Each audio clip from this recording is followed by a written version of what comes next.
pra você que está me assistindo. Eu sou o Alex. E eu sou a Dil. E vocês pediram muito e hoje a gente vai estar trazendo a verdadeira história de Five Nights at Freddy's. É o quê? Tô zoando, pô. Vocês acham que eu sei falar Five Nights at Freddy's?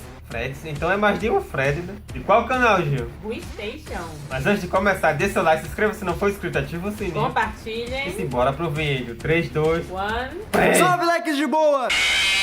Você provavelmente já conhece o jogo Five Nights at Freddy's, mas será que Não você sabe a conheço. história por trás do Pô, eu jogo? já vi, Mais né? que isso, será que você sabia que esse jogo pode ter sido baseado em fatos reais? O vídeo de hoje trata pô. de uma teoria sobre a história de Five Nights at Freddy's, uma teoria elaborada pelo canal The Game Theorists, um canal americano que trata de teorias sobre jogos de videogame. Todos os créditos acerca da teoria deste vídeo são do canal The Game Theorists. Vamos à teoria. Five Nights at Freddy's é um jogo que coloca o jogador na pele de um segurança de uma pizzaria com bonecos eletrônicos temáticos que tocam e cantam para o entretenimento do seu caso, público. esse aí é o Existem primeiro 4 robôs jogo, que são a atração principal do local. São eles Freddy, Chica, Bonnie e Foxy. Porque tem Por questões de várias manutenção dos versões, vários robôs, jogos os donos do estabelecimento deixam eles vagando pela pizzaria durante a noite. E o segurança do estabelecimento que vigia as câmeras de segurança deve tomar cuidado para que esses mesmos robôs não entrem na sua sala e o matem. A história real do jogo é contada através de recortes de jornais nas paredes que tratam de acontecimentos do mundo de Five Nights at Freddy's. E partes da história também são contadas através de gravações que o jogador ouve que foram deixadas pelo segurança do estabelecimento antes dele, que morreu pouco depois de fazer essas gravações.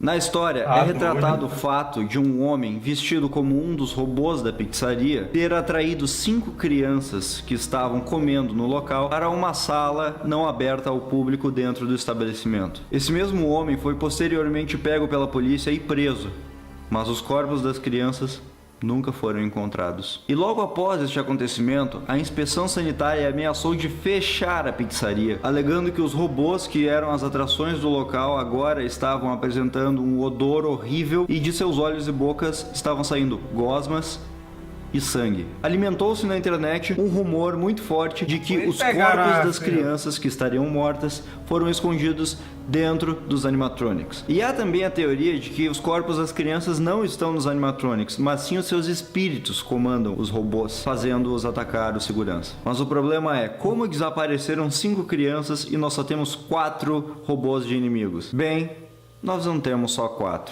Existe um 5º inimigo mais tenebroso, mais assombroso que todos os outros 4. Os fãs do jogo o apelidaram de Golden Freddy. O Golden Freddy é um robô que possui as mesmas características físicas de Freddy, com exceção de que sua pele é dourada e seu olhar é muito mais aterrorizante. Enquanto os outros robôs não conseguem atacar você se as portas da sua sala de segurança estiverem fechadas, o Golden Freddy consegue entrar dentro da sua sala, independentemente se elas estiverem abertas ou fechadas. Ele simplesmente se teletransporta para dentro da sua sala. Ele tem a habilidade de causar alucinações no jogador, seu rosto é estampado em cartazes por toda a parte, e a sua forma de atacar o jogador é diferente de todos os outros robôs. Enquanto todos os outros robôs causam game over no jogo quando matam o jogador, quando o Golden Freddy ataca o jogador, não existe tela de game over.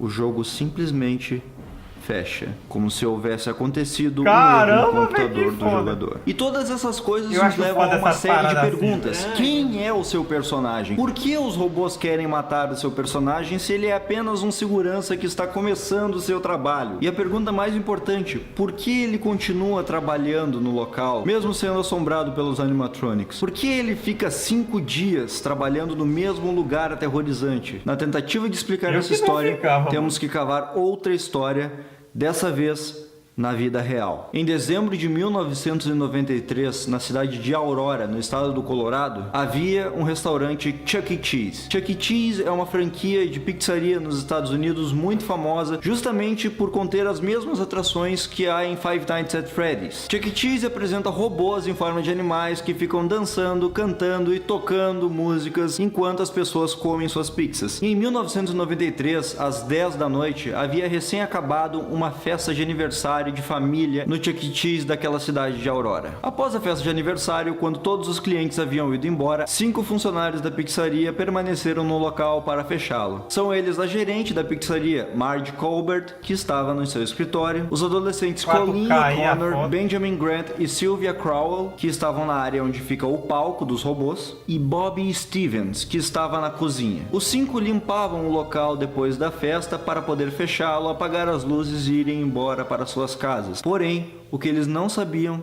é que havia uma 6ª pessoa escondida dentro da pizzaria, Nathan Dunlap. 5 meses antes, Nathan havia sido demitido por conta de uma discussão com sua gerente acerca de horas trabalhadas. Nathan, que na época tinha 19 anos, havia se escondido em um dos banheiros e permaneceu lá quieto até que o estabelecimento fosse fechado. E exatamente às 10 horas e 5 minutos, Nathan sai do banheiro, pronto para matar todos que estão na pizzaria. A primeira pessoa que ele atira é Sylvia, depois ele atira em Benjamin e ainda na área do palco ele atira em Colleen. Ele então vai para a cozinha, onde ele encontra Bobby Stevens e atira direto em sua mandíbula, fazendo-o cair no chão instantaneamente. E por fim ele prossegue até o escritório de Marge, onde dispara 2 vezes contra ela e foge do local. Mas a polícia, através de câmeras de segurança, descobriu tudo e poucas horas depois se dirigiram até a casa de Nathan e prenderam-no. O julgamento de Nathan foi sendo arrastado até que em 1996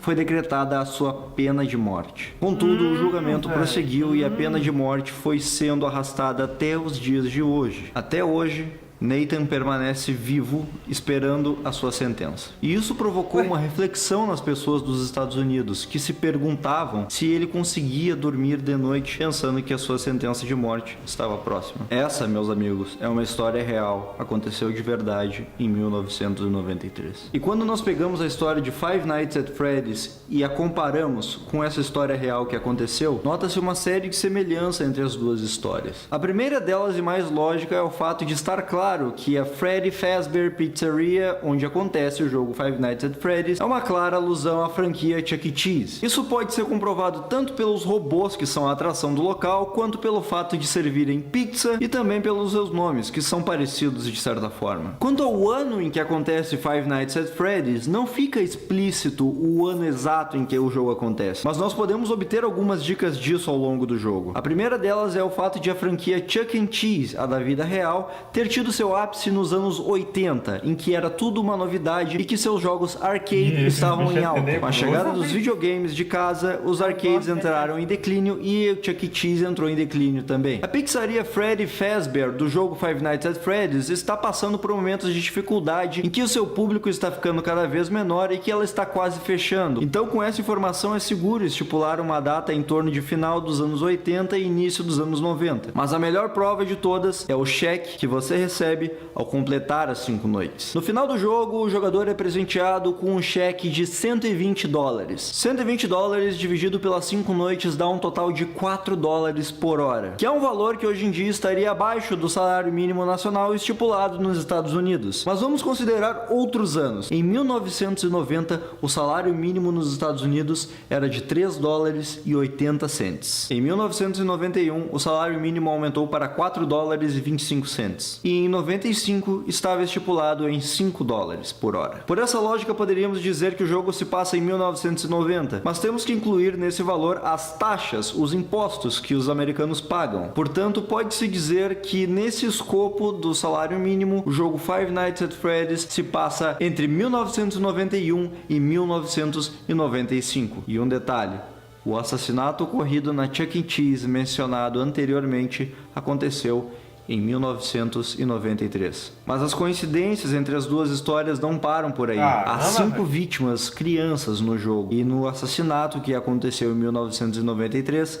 também haviam 5 vítimas. E embora o jogo não deixe claro se as 5 crianças realmente morreram ou estão apenas desaparecidas, a ligação delas com os animatronics fica cada vez mais clara conforme eles vão agindo no jogo. Bonnie e Chica, por exemplo, emitem sons de pessoas sofrendo, lutando para permanecerem vivas. E quando alguns animatronics se movem, é possível ouvir uma risada que remete à risada de uma criança, às vezes em seu tom normal e às vezes desacelerada. Isso trata do destino das crianças do jogo com relação aos animatronics. Mas o que eles teriam a ver com as pessoas que foram mortas em 1993? E outra pergunta, se existem 5 vítimas, por que uma delas é especial? Em outras palavras, por que existe o Golden Freddy? E é justamente a partir da explicação do Golden Freddy que começa a ser estabelecida a ligação entre as crianças do jogo e as vítimas de 93. O Golden Freddy é um inimigo que aparece quando o jogador menos espera, e isso é uma característica que lembra muito uma das vítimas daquele incidente. Durante o ataque de Nathan Dunlap,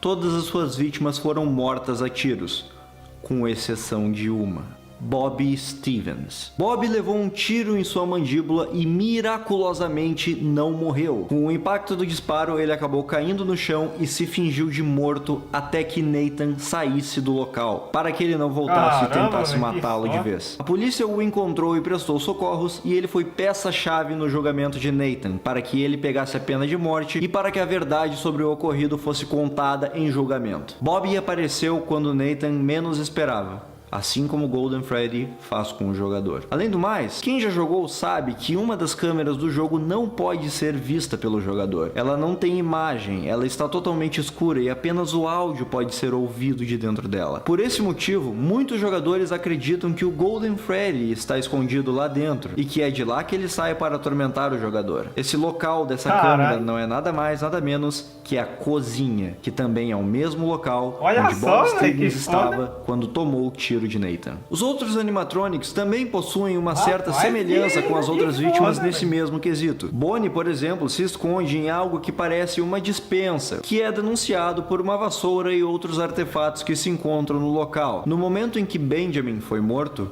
ele estava passando aspirador de pó no chão. Já o robô Foxy permanece o tempo todo escondido atrás das cortinas, o que lembra bastante o caso de Marge, que estava escondida em seu escritório durante o ataque. A robô Chica passa na frente do banheiro para atacar o jogador. Curiosamente, Sylvia, no momento do ataque, estava próxima ao banheiro. Já a relação de Fred e Colleen não é tão explícita quanto as outras, mas é curioso o fato de Fred, que é um robô presumidamente masculino, usar como esconderijo o banheiro feminino. Talvez isso seja para remeter ao fato de Colleen ser uma menina. Mas talvez Fred não referencie a Colleen e sim a Nathan, pois Fred estava escondido no banheiro da mesma forma que Nathan havia se escondido no banheiro em 93. Aliás, a semelhança entre Fred e Nathan não para por aí. Quando Fred está escondido na cozinha e também quando a energia da pizzaria acaba e ele está prestes a matar o jogador ouve um jingle, uma musiquinha que Fred toca antes de matar sua vítima.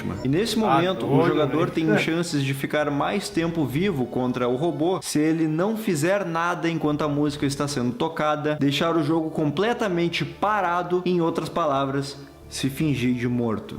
Assim como o Bobby fez. O jogador estará enganando Freddy, se fingindo de morto, assim como o Bobby fez naquele incidente. Por essas e outras, é inegável que o jogo e o acontecimento de 1993 possuem não necessariamente ligações, porque não há como nós comprovarmos elas até que o criador do jogo se pronuncie, mas as semelhanças estão aí e são inegáveis. No final das contas, a teoria do canal The Game Theorists é a seguinte: você, jogador, que está controlando a segurança da Freddy Fazbear's Pizzaria, é o assassino das 5 crianças. Você é a representação de Nathan Dunlap no jogo Five Nights at Freddy's, um ex-funcionário que quer buscar vingança contra aqueles que o demitiram. No dia 7, que é um dia extra que os jogadores podem jogar aumentando a dificuldade dos animatronics, o jogador é demitido. E os motivos são falta de profissionalismo, mexer com os robôs e odor. Mexer com os robôs pode ser interpretado tanto quanto você vestir uma roupa de robô e ludibriar as crianças para a sala, ou pode ser também pelo fato de você ter escondido os corpos delas dentro dos animatronics, o que provocaria justamente o odor que vem deles. Assim como Nathan na vida real, você quer vingança por aqueles que o demitiram. Você mata as 5 crianças para esconder os corpos delas nos robôs na esperança de que o estabelecimento que o demitiu seja fechado. Como ex-funcionário do local, é muito mais fácil para você saber em qual sala levar as crianças para que sejam mortas sem que ninguém fique sabendo. Porém, mais uma vez, assim como aconteceu com Nathan em 93, seus planos são descobertos através das gravações das câmeras de segurança. Você foi preso, você foi condenado à pena de morte e está aguardando a sua execução na prisão. E quanto ao seu trabalho na pizzaria, Cada noite que você passa lá dentro não passa de um pesadelo. E é por isso que você volta naquela mesma pizzaria dia após dia, porque você está preso em um pesadelo. Um pesadelo interminável, por sinal, pois assim que você completa todas as noites, lá está a mensagem: vejo você de novo semana que vem. Todas as noites você tem o mesmo pesadelo, você está na mesma pizzaria, você está lá com um sentimento de culpa, sendo assombrado pelas lembranças do que aconteceu, atormentado por alucinações e mensagens. Mensagens que aparecem na tela dizendo it's me, sou eu. Isso porque é você, o assassino é você. Você matou aquelas crianças. E agora aquelas mesmas crianças perseguem você nos seus pesadelos. E é por isso que o seu trabalho é da meia-noite até às 6 da manhã. Porque você está em um pesadelo. Você está dormindo durante a noite. Essa é a teoria macabra por trás de Five Nights at Freddy's. Mas ei, como diz o canal The Game Theorists, that is just a theory. Reforçando, a teoria e todos os créditos dela são do canal The Game Theorists. Eu fiz aqui nesse vídeo uma tradução resumida dela para o português. Espero que tenham gostado. Cliquem aqui para ver a nossa gameplay do jogo Five Nights at Freddy's, que saiu há alguns meses e inclusive me provocou uma certa lesão corporal. Muito obrigado por terem assistido. Por favor, peço que se inscreva no canal se não for inscrito. Curta a nossa página no Facebook, nos siga no Twitter. Um abraço e bons sonhos. E galera, esse foi o vídeo, mano, que macabro, velho, esse jogo. Essa história aí, mano, é uma teoria, mas eu que não joguei, que não entendo muito do jogo. Parece ser bem convincente. É bem convincente, mano, porque as semelhanças são bastante. Vocês acham essa teoria convincente ou não? Não tem nada a ver. Eu achei que... velho, Eu achei bastante bem forte essa teoria, bastante convincente. Mas enfim, se vocês gostaram, deixa o like, se inscreva se não for inscrito, ativa o sininho. Compartilhem. E a gente vai ficando por aqui e até outro dia.